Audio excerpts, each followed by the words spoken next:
Hey there, and welcome to this explainer. Today, we're going to dive straight beneath the daily surface noise of silver prices. Because look, if you've been watching the ticker tape flash red and green lately, you're really only seeing the tip of a very large iceberg. Over the next few minutes, we're going to reveal the massive structural forces and the shifting geopolitical plumbing that are absolutely reshaping the entire global silver market. Let's get right into it. Okay, so while the Western financial media is obsessively fixated on today's price of around $76 an ounce, or sweating over short-term macro headwinds like sticky CPI data, we really got to zoom out. We have to remember that for 3,000 years, silver was the unquestioned foundation of human monetary systems. I mean, the words for silver and money are literally the exact same in dozens of languages. It was the absolute anchor of global trade until just about a century ago, when central banks suddenly decided that paper and promises would do just fine. And that brings us to this incredibly powerful idea from our source material. The story unfolding right now, it's not merely a commodity price movement. It is a profound historical shift. It's a civilizational reckoning that is hiding right in plain sight behind volatile daily trading ranges, resilient inflation, and paralyzed housing markets. Right now, silver is caught perfectly between its historical monetary identity and its modern industrial reality, absorbing the pressure of literally every geopolitical fluctuation out there. Which brings us to part one, the divergence, a tale of two markets. To truly grasp what's happening underneath all this daily noise, we have to look away from Western financial television for a second. A fascinating wormhole has opened up between New York and Shanghai. We are seeing a massive structural divergence, where the Shanghai Futures Exchange has maintained a persistent 10 to 12% premium over the COMEX in New York for months now. Think about that. In any genuinely free and frictionless market, this inefficiency should instantly be arbitraged away. A trader should just buy in New York, ship it to Shanghai, and pocket the difference before lunch. But they aren't.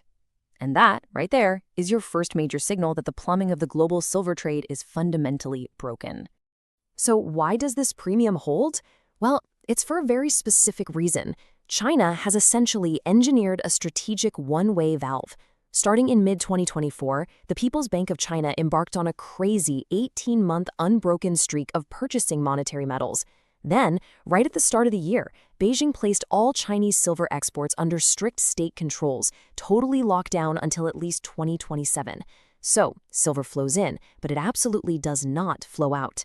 Meanwhile, the physical inventory on the Shanghai exchange is bleeding out. I mean, over 26 metric tons just vanished from warehouses in a matter of days earlier this year. Now, here's the crucial point on why this Chinese accumulation matters so much to the rest of the world. It's because China currently controls roughly 60 to 70% of global silver refining capacity. Not mining, mind you, refining. This creates a terrifyingly powerful choke point. A lot of the silver mined in places like Mexico or Peru actually flows through Chinese refineries before it ever reaches the global markets.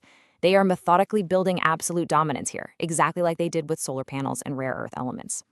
All right, let's pivot to part two, the COMEX paper squeeze. Let's contrast that quiet, methodical Eastern physical accumulation with the frankly terrifying arithmetic currently playing out on the Western side of the ledger.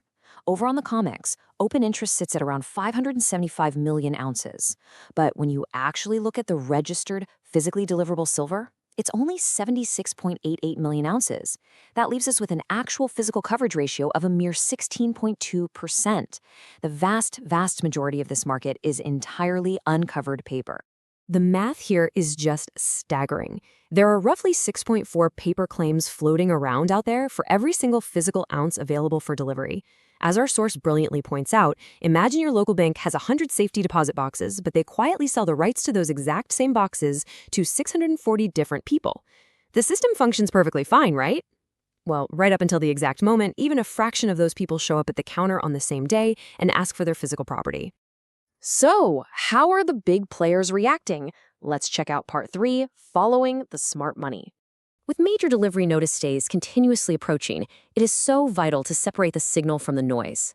While the retail crowd was panicking over recent price corrections and the highly leveraged traders were getting absolutely wiped out, conservative institutional money deliberately stepped in. In just a tiny 5-day window, nearly $288 million of brand new capital poured straight into the iShares Silver Trust.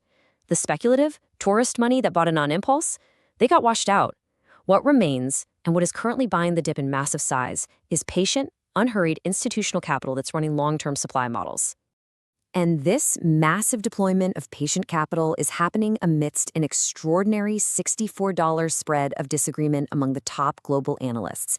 You've got HSBC looking at $75, while Bank of America is modeling scenarios all the way up to $139. Listen, markets where everyone agrees generally do not produce life-changing returns. An environment with diametrically opposed views among the most credentialed minds in the world, that is exactly the sweet spot where well-informed, disciplined capital steps in and makes returns that completely redefine portfolios. Which finally brings us to part 4, the bedrock, the chemistry of deficit.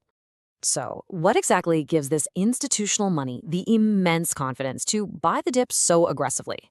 It comes down to the undeniable bedrock reality of modern industrial chemistry and compounding supply deficits.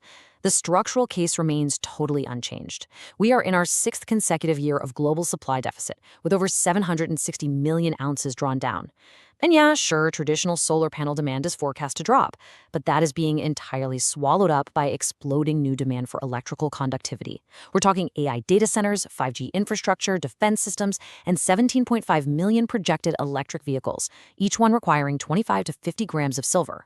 There is literally no other element on the periodic table that conducts electricity as efficiently at a commercially viable cost, period. But here is the single most underappreciated reason why these deficits compound so aggressively: silver's life cycle. Unlike gold, which gets safely hoarded in vaults, melted down, recycled, and re-refined over millennia, silver's industrial life is a one-way street. It is mined, routed through refineries, and then completely dissolved into the printed circuit board of an EV or spread across the microscopic pixels of a smartphone display. It is permanently, chemically consumed, and irreversibly lost at a molecular level. It goes to work, and it doesn't come back. As we witness this truly historic divergence between Western paper selling and Eastern strategic accumulation, this is what you really should take away from this explainer today. You have to ask yourself a very serious question. Are you getting completely distracted by the daily price drama and headline noise, or are you paying attention to the profound structural reality humming underneath? History tends to forget the people who sat around waiting for absolute certainty, and it heavily rewards the patient capital that sat with the data.